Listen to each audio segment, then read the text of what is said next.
안녕하세요, 여러분. 가수 박완규입니다. 반갑습니다.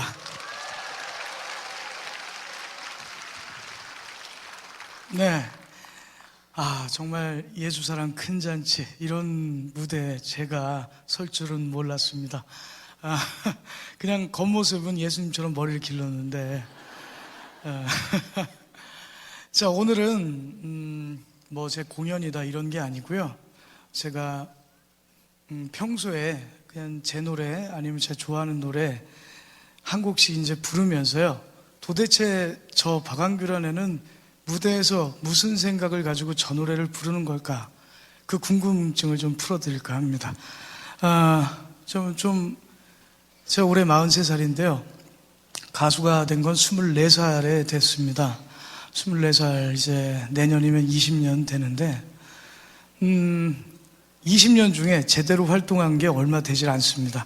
여러 가지 세상에 잘 알지 못하고 또 세상에 휩쓸리고 살다 보니까 지혜롭지 못한 행동들도 하고 또 정결하지 못한 행동도 해서 제가 많이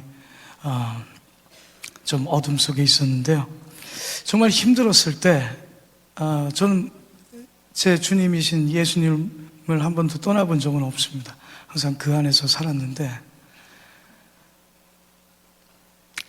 더 좀 행동하라고 저를 혼내시더라고요. 특히 다른 데서 혼내시는 게 아니고 어디 가서 사역해라, 어디 가서 찬양해라 이런 게 아니고 네 가족부터, 네 어린 아이부터, 아이들, 제가 결혼 일찍 해서 큰애가 고3이고요 작은애가 고2입니다.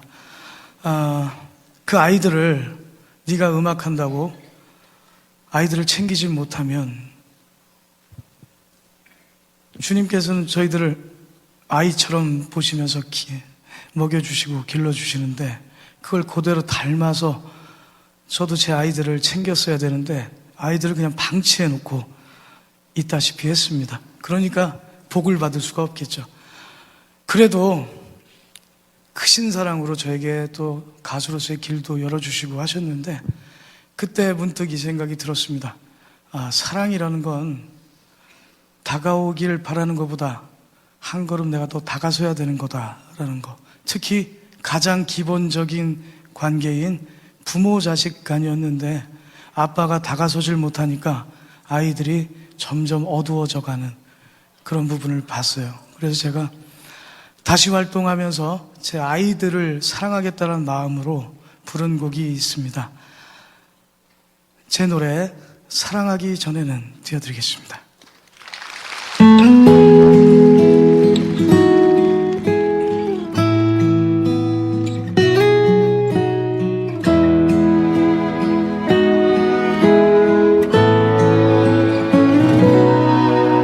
사랑하기 전에는 그대 사랑하기 전에는 사랑 아무것도 모르던 내가 나보다도 소중한 세상 누구보다 소중한 그대를 만나서 가슴이 떨려 시간이 흘러가도 세상 모든 것이 변해도 변치 않을 오직 내 사랑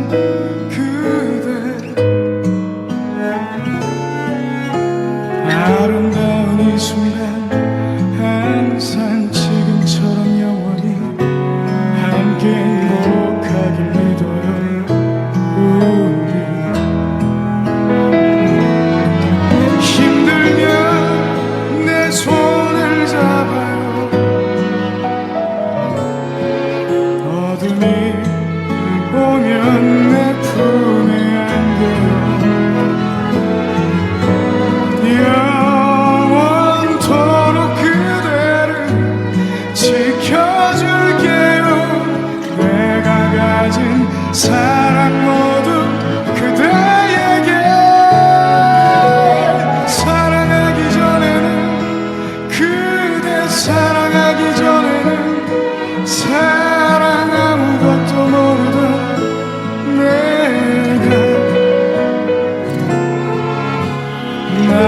나보다 더 소중한 세상 누구보다 소중한 그대를 영원히 사랑합니다.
네, 예수 믿는 사람이 예수님 빼면 가장 소중한 거 자식이죠, 자식. 여기 어르신들도 많이 계시는데 제가 오늘 건방지게 또 이걸 썼네. 어제 밤 새벽까지 제가 녹음을 하는 바람에 조금 눈이 좀 개슴츠레합니다. 정말 아들, 딸보다 소중한 게 자식보다 소중한 게 없다라는 생각이 시도 때도 없이 듭니다. 그런데 그 전까지는 저밖에 몰라서 지 인생 하나밖에 몰라가지고 가장 소중한, 인간으로서는 가장 소중한 자식까지 잘 키우지 못했던 그런 부분을 매일 주님께 고백하고 용서받기를 원했습니다. 근데 그 마음을 제 이 좁은 마음을 들어주셨던 건지 아이들 참 어렵게 살았습니다. 아빠를 잘못 만나서 맨날 월세집 전전하고 그것도 아주 작은 집 전전하던 아이들 물질의 축복 주셔서 지금 조금 넓은 집에 살고 있고요. 아까 말씀드린 것처럼 사랑은 기다리는 것보다 다가서는 게 제일 소중한 것 같습니다. 제 아이들한테 그렇게 다가섰더니요, 뭔가는 보이더라고요. 저를 그렇게 생각해 주시는 분 있지 않습니까, 분들? 바로 부모님이 생각이 났습니다. 저도 제 아들, 딸 소중한 만큼 저도 누군가의 아들인데요. 그분들 어떻게 사셨겠습니까? 손자, 손녀까지 다 부양하시면서 그렇게 사셨어요. 지 새끼 소중한지는 알고 자기 부모 소중한지 모르는 그런 또 불효까지 저질렀는데, 우리 계명에도 내 육신의 부모를 공경하고 잘 위해드려야 된다고 나와 있지 않습니까? 정말 제 자식을 볼 때 그런 마음, 제 부모님이 저를 보실 때 그런 생각이 드셨을 거라고, 물론 지금도 그렇게 하고 계실 거라고 생각을 합니다. 할 줄 아는 게 노래밖에 없어서 조금 잘 되고요. 그 힘들었던 시절 좀 거치고 나서 해드릴 수 있었던 게 그냥 차 하나 사드리고 뭐 용돈 드리고 지금 이제 다달이 생활비 붙여드리는 건데 그걸로 어떻게 다 갚을 수 있겠습니까? 요즘은 잘못하면 명절에 집에 잘 못 갑니다. 예전에는 한 번도 명절을 걸은 적이 없어요. 왜냐하면 스케줄이 없어서. 근데 요즘은 아주 가끔 스케줄 때문에 명절 때 못 찾아뵙는 경우도 생기는데 그래도 괜찮다. 나는 우리 아들이 내 자식이 지가 하고 싶은 일 저렇게 열심히 하면서 또 작게나마 이렇게 사랑받고 있다는 거 부모로서 너무 행복하다라고 말씀해 주십니다. 제가 제 아들, 딸을 위해서 방금 전에 제 노래 사랑하기 전에는 이라는 곡을 불렀다면요, 이건 제가 어떤 방송에서 제 부모님을 위해서 불렀습니다. 이제는 60대, 70대 어르신들은 이제 야 우리 노인 아니야 라고 하시는데 이 노래는 워낙 좋기 때문에 제가 부모님 위해서 한 곡 불러드렸었는데요. 뒤늦게나마 제 육신의 부모를 위해 나름대로 열심히 효도를 하려고 하는 제 마음을 여러분들 앞에서 들려드리겠습니다. 어느 60대 노부부 이야기 띄워드리겠습니다.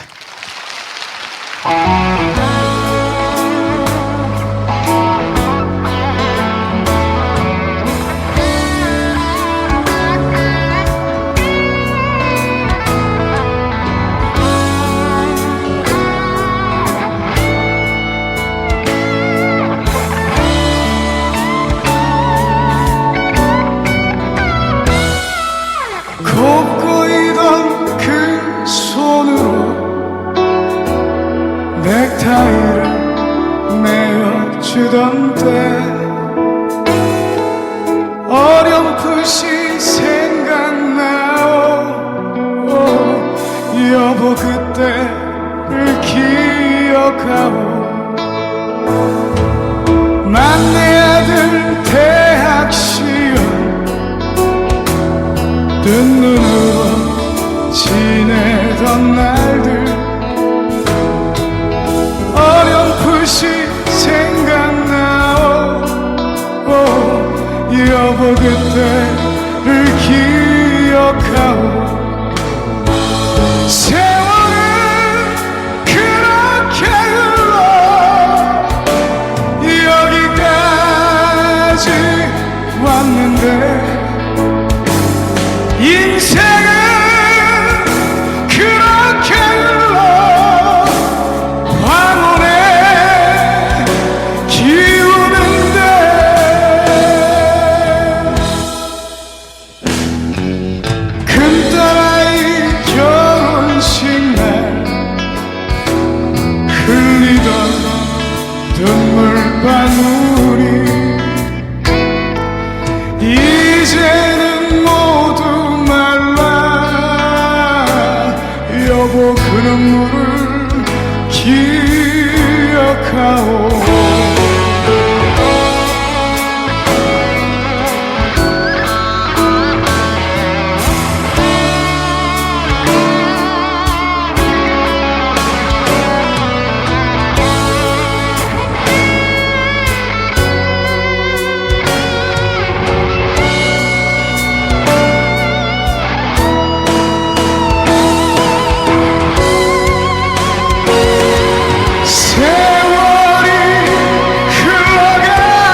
어찌 혼자 가려 하오. 여기 날 홀로 두고 여보의 한마디 말이 없어. 여기 날 홀로 두고 여보의 한마디 말이 없어.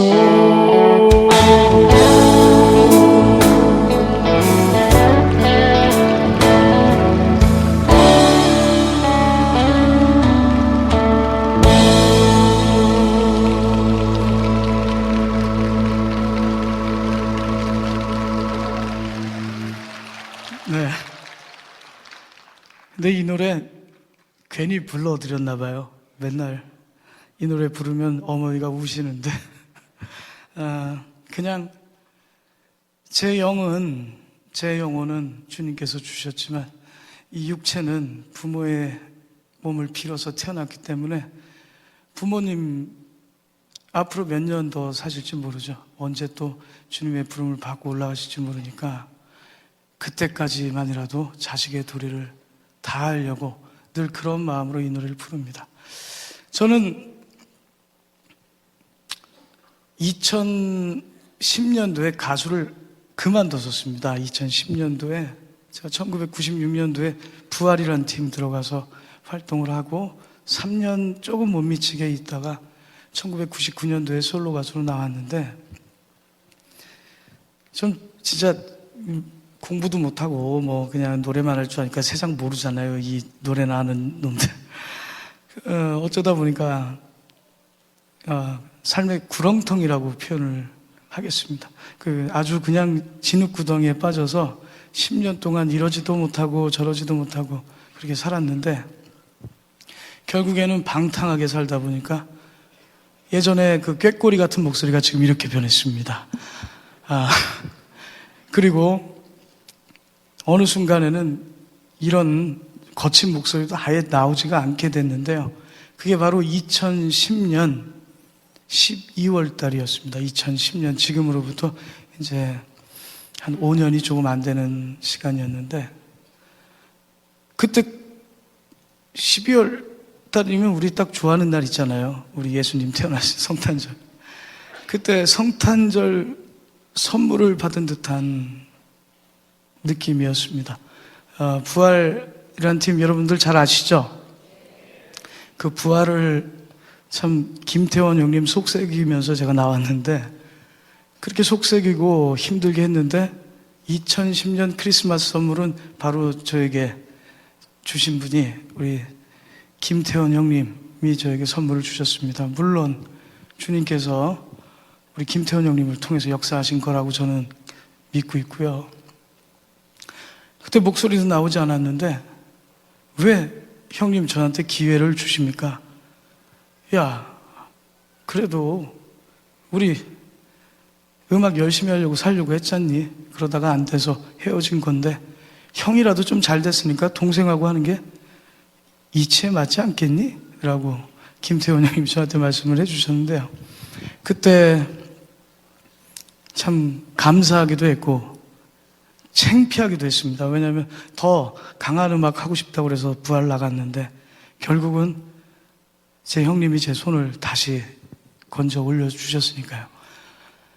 그때 참 울기도 많이 울었습니다. 너무 감사했고 너무 죄송했고. 근데 지금 와서 돌이켜보니까요, 저는 인생 가운데 사람이 살면서 가장 큰 죄악은 교만이라고 생각합니다. 뭐 제가 여기 목사님도 계시고 뭐 한데 저 개인의 느낌으로는 교만한 자는 영원히 천국에 들 수 없다라고 저는 믿고 있습니다.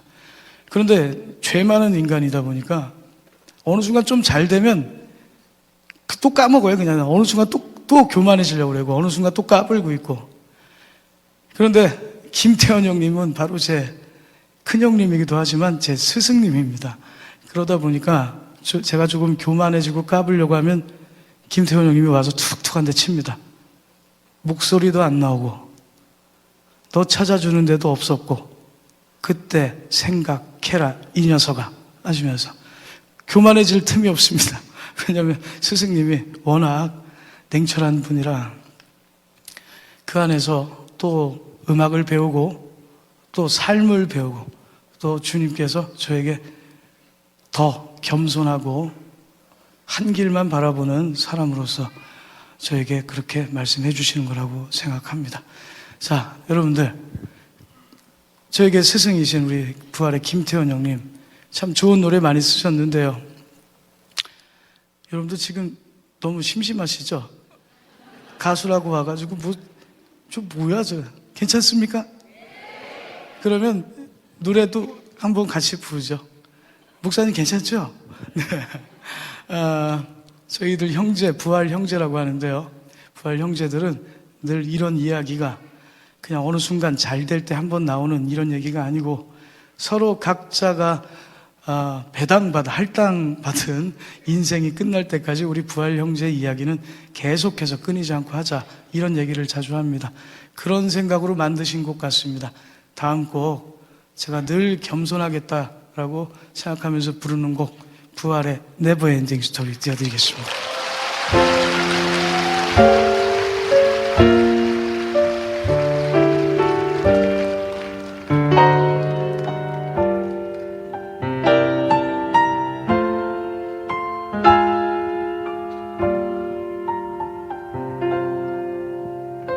손댈 수 없는 저기 어딘가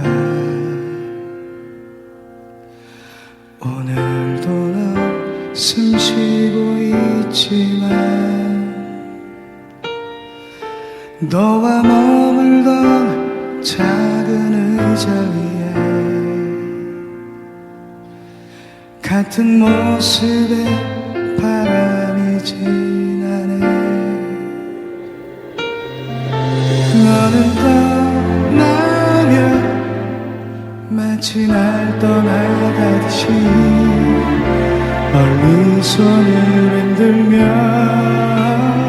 언젠간 추억에 남겨져갈 거라고 그리워하면 언젠간 만나게 되는 어느 영화와 같은 일들이 이루어져가기를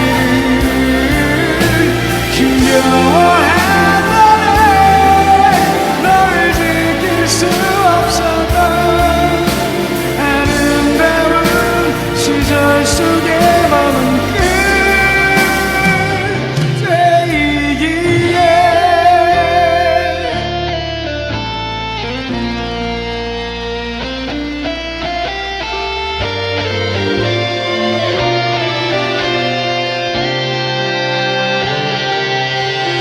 너는 떠나면 마치 날 떠나가듯이 멀리 손을 흔들며 언젠간 추억에 남겨져갈 거라고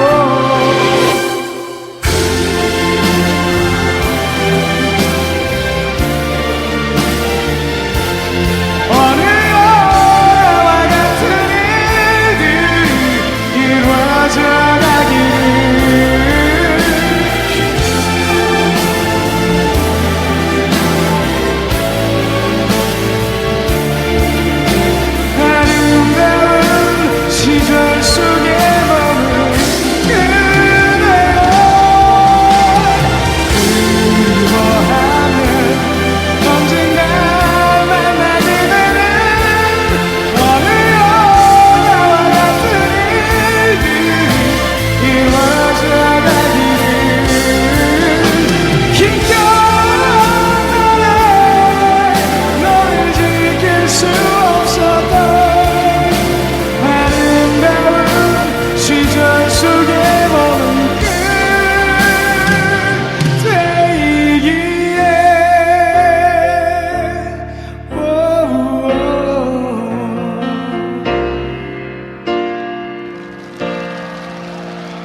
네, 감사합니다.